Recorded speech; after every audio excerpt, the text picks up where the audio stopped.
Hello दोस्तों, स्वागत है आप सभी का स्लीपी क्लासेस में। दोस्तों, एक इम्पॉर्टेंट, बहुत ही इम्पॉर्टेंट एक टॉपिक डिस्कस करते हैं आज। ये है फ्यूल प्राइस हाइक का। दोस्तों, लगातार प्राइसेस फ्यूल की बढ़ती जा रही हैं।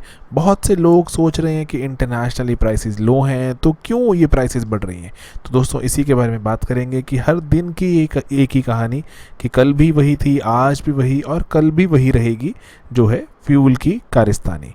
ठीक है दोस्तों, चलिए शुरू करते हैं। तो हर एक इंसान एक ही सवाल पूछ रहा है, अखबार भी बहुत सारे भरे पड़े हैं कि 12 दिन हो गए हैं लगातार फ्यूल प्राइसेस क्यों बढ़ते जा रहे हैं।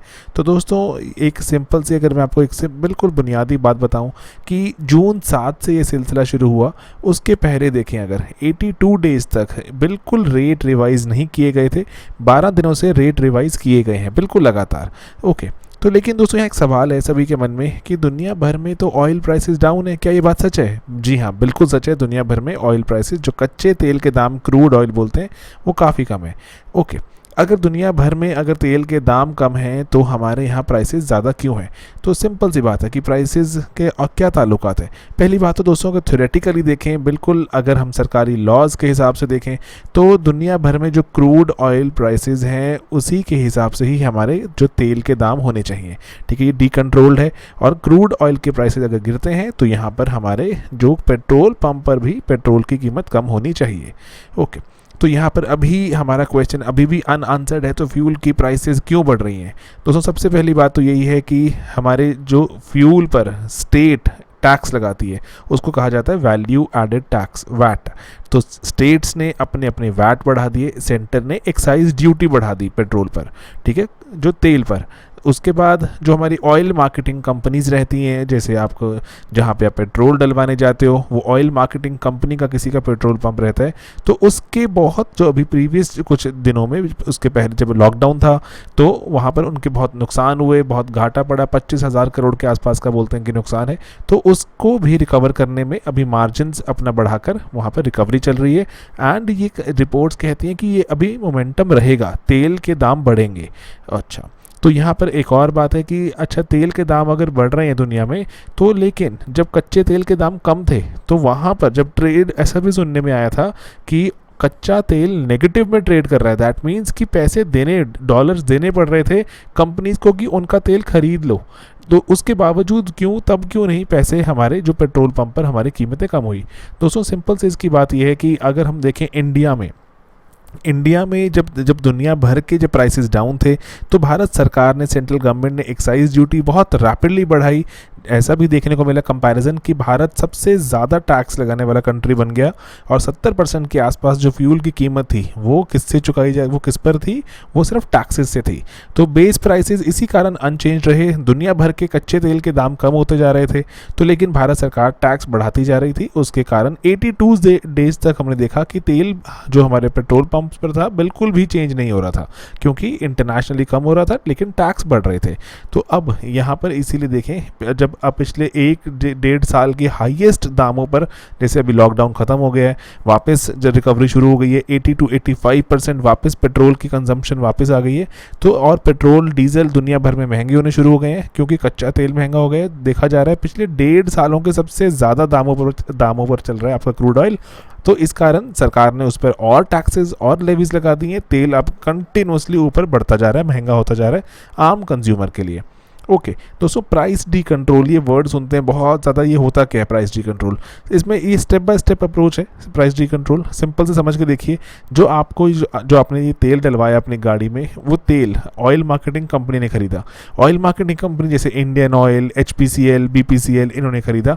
इन्होंने अपनी इसमें कीमतें, कॉस्ट ऐड करी, प्रॉफिट ऐड किए। अच्छा, कॉस्ट क्या है इनकी कॉस्ट डिपेंड करती है जो ये कच्चा तेल को प्रोसेस करती हैं, जो कंपनीज कच्चा तेल खरीदती हैं उसको फिर रिफाइन करती हैं, जैसे ONGC कच्चा तेल खरीदती है, जो ऑयल इंडिया लिमिटेड खरीदती है। अगर इनके कच्चे तेल की कीमतें बढ़ जाती हैं तो आगे भी वो पास ऑन करेंगी।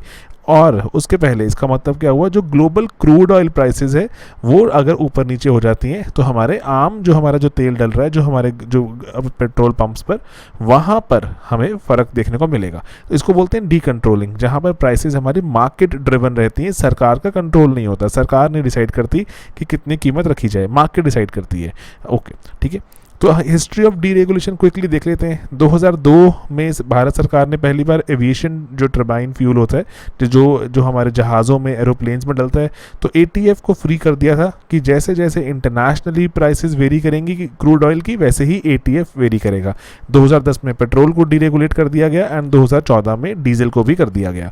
तो दोस्तों इसके बाद अगर जैसे मान लें कि जो जब डीरेगुलेशन नहीं थी, जब सरकार रेगुलेट करती थी, तब क्या होता था, सरकार इंटरवीन करती थी। प्राइसेस अगर इंटरनेशनली बहुत ऊपर चले जाते थे, सरकार जेब से अपने पैसा डाल के लोगों के को थोड़ा राहत देने के लिए वहाँ पर कुछ ना कुछ जो तेल के दाम कम कर देती थी।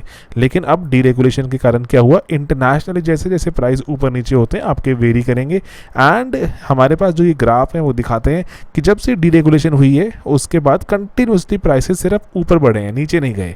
तो यहाँ पर अब एक और बात भी है कि अभी कोई ऐसा फ्यूल है जो डीरेगुलेटेड है? जी हाँ, बिल्कुल है। जो हमारे घरों में एलपीजी आती है, देन केरोसिन, ये अभी भी डीरेगुलेटेड है। और उसके बाद देखें तो अभी जो पेट्रोल डीजल पर सरकार भी कभी भी टैक्स लगा देती है, कभी भी एक्साइज बढ़ा देती है, कभी भी वैट बढ़ा देती है स्टेट गवर्नमेंट्स।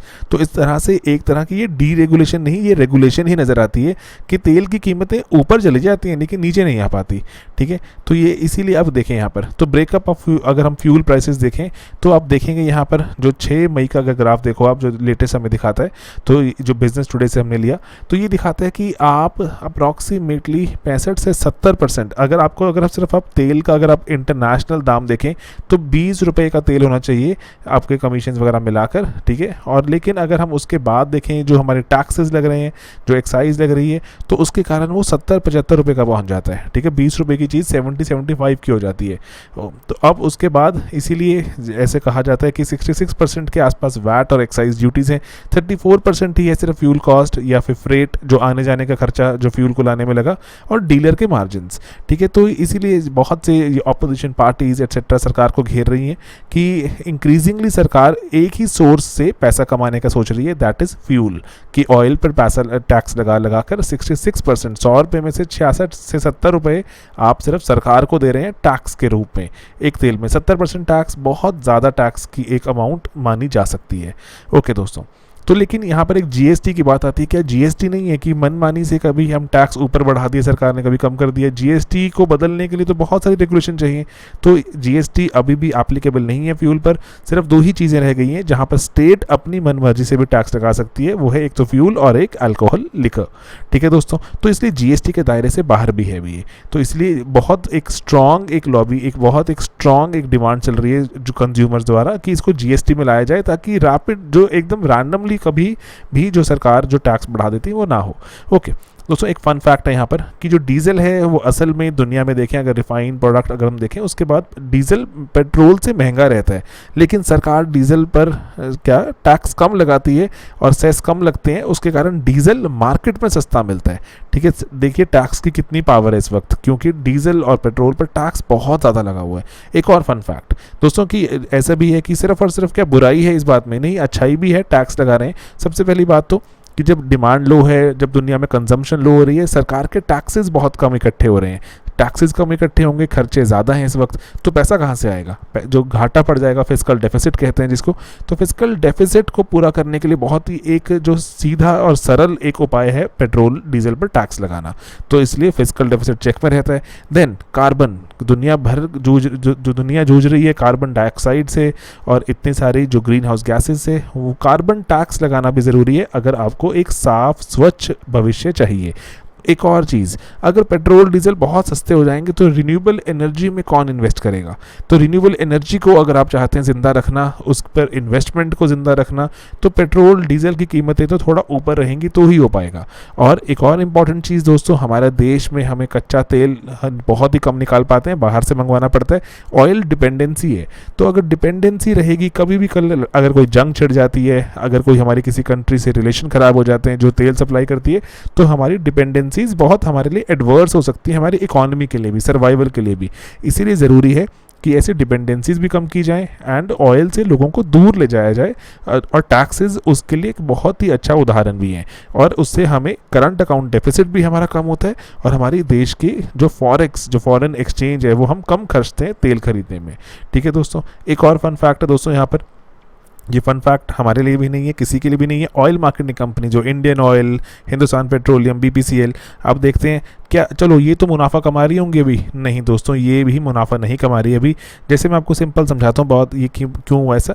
जनवरी के आसपास जब कच्चे तेल की कीमतें थोड़ी ऊपर थी, जब इन्होंने कंपनी से तेल खरीदा, उसके बाद मार्च के पहुँचते पहुँचते जब वो तेल प्रोसेस होता है, उसके बाद वो जो पहुँचते पेट्रोल पंप तक, तो पेट्रोल पंप तक पहुँचते पहुँचते कच्चे तेल की कीमतें बहुत इंटरनेशनली गिर चुकी थी।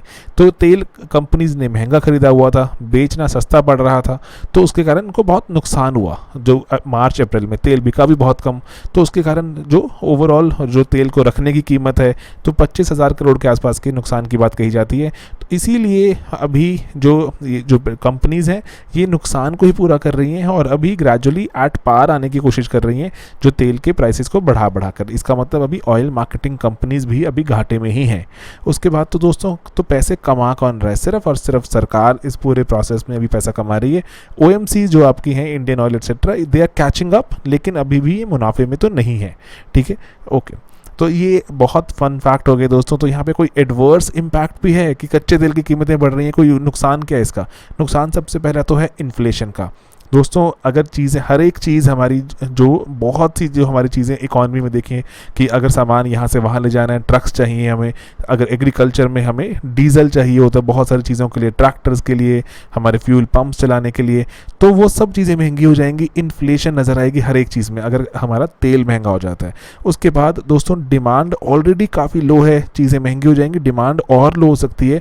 उसके कारण सरकार लूप में भी एक विशियस, एक बुरे लूप में फंस सकती है कि सरकार सोच रही है कि तेल जब कंज्यूम ज़्यादा हो जाएगा, तेल ज़्यादा कंज्यूम करने से सरकार चाहती है टैक्स इकट्ठा करना, तो उससे अगर इकोनॉमी अगर और स्लो डाउन हो गई इस पूरे प्रोसेस में, तो सरकार की जो टैक्स कलेक्शन की जो एक उम्मीद है तेल से, वो भी कम हो जाएगी, क्योंकि तेल ही कंज्यूम होना ख़त्म हो जाएगा। तो एक बुरे लूप में फंस सकते हैं। तो इस बुरे लूप में सरकार ना फंसे और इसका कुछ एक ऐसा कुछ तरीका सोचा जाए जिससे बिजनेस में प्रेडिक्टेबिलिटी भी आए, जिसमें आर्बिट्ररी कभी भी तेल का पैसे जो प्राइस बढ़ा दिए जाते हैं वो ना हो। डीरेगुलेशन का मतलब डीरेगुलेशन सच में हो, स्पिरिट में हो, तो ही शायद कुछ भविष्य इसका नज़र आता है।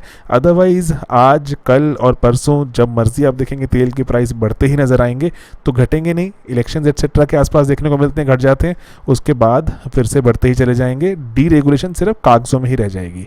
ठीक है दोस्तों, तो एक छोटा सा एक इनिशिएटिव आपको समझाने के लिए कि प्राइसेस कैसे ऊपर नीचे हो जाती हैं, ऊपर ही हो जाती है, नीचे तो रेयरली होती हैं। ठीक है दोस्तों, तो आपको कैसा लग रहा है ये इनिशिएटिव हमें बताइए, कमेंट्स भी कीजिए और अपने सजेशन दीजिए। हम बहुत सारे टॉपिक चाहते हैं कवर करना यहाँ पे आपके साथ। ठीक है, चलिए दोस्तों मिलते हैं अपने अगले वीडियोज़ में बहुत जल्द। Bye bye, take care.